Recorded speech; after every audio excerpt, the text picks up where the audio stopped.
ചീരക്കറി ഉണ്ടാക്കുന്ന വിധം. ചീര ചെറുതായി അരിഞ്ഞ് 1 കപ്പ് ഉള്ളി അരിഞ്ഞ് 3 വലിയ കരണ്ടി അരിഞ്ഞത് 3 വലിയ കരണ്ടി പച്ചമുളക്, അര വലിയ കരണ്ടി തേങ്ങ തിരികിയത്, 1/4 കപ്പ് വെളിച്ചെണ്ണ, 3 വലിയ കരണ്ടി തൈര്, 1 കപ്പ്. ഇത്രയും ചേർത്ത് നമുക്ക് ചീരക്കറി ഉണ്ടാക്കാവുന്നതാണ്.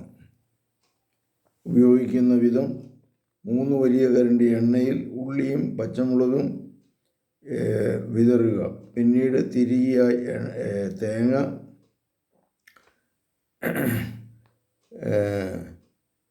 വെള്ളം വറ്റിക്കണം. ചീര അരിഞ്ഞ് അതിലിട്ട് വെള്ളവും ഉപ്പും തളിച്ച്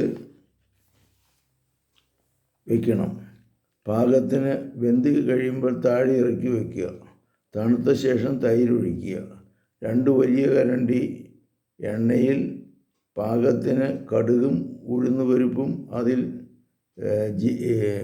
ജീരകം, കറിവേപ്പില ഇട്ട് കഴിയുമ്പോൾ 1 വറ്റൽമുളക് കൂടി വച്ചിട്ട് വാങ്ങി കറിയിൽ പടർത്തി ഉപയോഗിക്കാവുന്നതാണ്.